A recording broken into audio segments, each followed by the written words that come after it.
When I was a kid, I often saw my father coming home late after a hard day of work, tired and complaining that the government in power is just not doing enough to control the increasing cost of commodities. I always thought if money was just a printed paper, then why government is not printing more money? Why is everyone not earning the equal amount of money? Why is it that some people could afford everything and some people could not even afford the basic necessities? Upon growing up and upon receiving the education, I realized that printing of more money will not solve any problems but will cause inflation. If you print more money, then every household will have more money to spend on goods, and if there is more money chasing the same amount of goods, firms will just increase the prices because the demand of the goods is more than the supply. We are living in a world where the resources are limited and the growing rate of alternative resources is not able to catch up to the demand because of the population that keeps on increasing. Hence the cost of these resources keeps on increasing, and to afford these resources, we have to work to contribute towards the nation's economy. The more you contribute, the more you get paid, the more you get paid, the more resources you could afford to live a certain type of a lifestyle. Over the last 10 years, the U.S. population grew from approximately 320.6 million in 2015 to about 342.2 million in 2025. During the same period, cumulative inflation was around 35%, meaning prices are roughly one-third higher today than they were in 2015. So how does this affect us? A materialistic society. Let's face it, we live in a materialistic society. Things like cars, clothes, smartphones, handbags, and so much more are all status symbols, which means building up your status often means spending money on those things, and with limited opportunities and resources, we are in a race against each other to achieve as much these materials we could. We believe that buying more and living an expensive lifestyle will make us confident, respected, and happy. Which is why when we are born, our parents try to give us the best education so that we are capable enough to compete. After studies we work hard, put extra hours to make money as much as we can to afford a certain lifestyle, and with more money in hand, our desires increases. We believe that we achieve happiness when our desires are met. And to afford this, you work hard and put in extra hours of work. You affect your health and may not have the family time. It is one of the reasons why there is one divorce in every 13 seconds, 1 in 8 adult is an alcoholic, and more than 1 in 4 children has an absent father, and over 16 million adults are said to have gone through depression in the United States itself. The youth is highly overworked and underpaid. So the question is, does money really buy you happiness? The $75,000 finding. According to the research conducted by the Princeton University, that happiness and income are correlated, but only up to $75,000. The emotional well-being of a person rises as annual income increases up to about $75,000, but not further than that. This makes sense because people who make significantly less than $75,000 spend a lot of their time worrying about basic necessities like having enough food to eat and covering the rent. Money can pretty easily alleviate those kinds of stress. So boosting one's income up to around $75,000 can help. But as wealth rises, happiness level remains the same. In fact, happiness might tend to decrease. Part of the diminishing return effect can be explained by adaptations. As wealth rises, people adjust or get used to their new and better circumstances. This increases their expectations and aspirations. For example, a newly rich person moving to an upscale neighborhood will make the acquaintance of other people who seem even wealthier, and that can diminish happiness. He may be driven to increase earnings by comparison to others or a desire for material gains. Wealthy people also could face new problems tied to wealth, such as children who become spoiled, lazy, or unappreciative. How we spend money.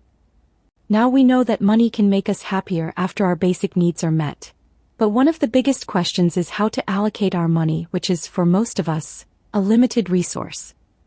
There's a very logical assumption that most people make when spending their money, that because a physical object will last longer, it will make us happier for a longer time.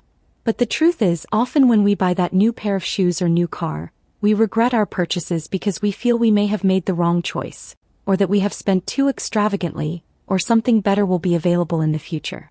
This feeling is called buyer's remorse.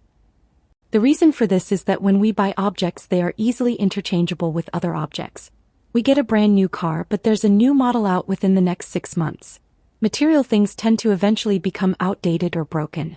We get an initial boost in mood when we first buy them, but it quickly dies off. The problem of always wanting elsewhere. What causes a lot of misery for many of us is our homes, where we live for which we spend nearly and the wish to be somewhere else. We might live in the suburbs and wished we lived in the city. We might live in the city and prefer living in the countryside. We live in the countryside, we might wish living at the beach. We live at the beach, we wish we lived on an island. If we lived on an island, perhaps we might prefer the convenience of living in a suburb. If you were happy with where you lived and the home you lived in, and didn't desire to live elsewhere or in a bigger or better home, imagine how much money we could save for better experiences in life. Why experiences matter more. One of the enemies of happiness is adaptation, says Dr. Thomas Gilovich, a psychology professor at Cornell University who has been studying the question of money and happiness for over 2 decades. Gilovich and other researchers have found that experiences, as fleeting as they may be, deliver more lasting happiness than things. Here's why. Experiences become a part of our identity. We are not our possessions, but we are the accumulation of everything we've seen, the things we've done, and the places we've been. Buying an Apple Watch isn't going to change who you are. Taking a break from work to hike the Appalachian Trail from start to finish most certainly will. Our experiences are a bigger part of ourselves than our material goods, said Gilovich. And quote, you can really like your material stuff. You can even think that part of your identity is connected to those things, but nonetheless they remain separate from you. In contrast, your experiences really are part of you. We are the sum total of our experiences. And quote. Comparisons matter little. We don't compare experiences in the same way that we compare things. In a Harvard study, when people were asked if they'd rather have a high salary that was lower than that of their peers or a low salary that was higher than that of their peers, a lot of them weren't sure. But when they were asked the same question about the length of a vacation, most people chose a longer vacation, even though it was shorter than that of their peers. It's hard to quantify the relative value of any two experiences, which makes them that much more enjoyable. Anticipation matters. Gilovich also studied anticipation and found that anticipation of an experience causes excitement and enjoyment, while anticipation of obtaining a possession causes impatience. Experiences are enjoyable from the very first moments of planning, all the way through to the memories you cherish forever. It introduces you to a whole new world.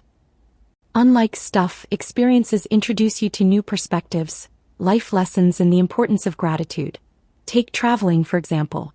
If you live in New York City and travel to West Virginia, you may realize the pros and cons of living in the Big Apple. Even though there's culture, public transportation, and plenty to do, that weekend trip south made you appreciate nature, the quiet and the beauty of clear, starry nights. It contributes to social relationships. We consume experiences directly with other people, says Gilovich. And after they're gone, they're part of the stories that we tell to one another.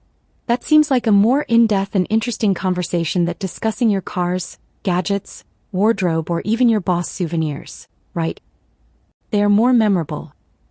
At the end of the day, happiness is always a collection of good memories, and no material possession will ever match the kind of memories you get from experiences.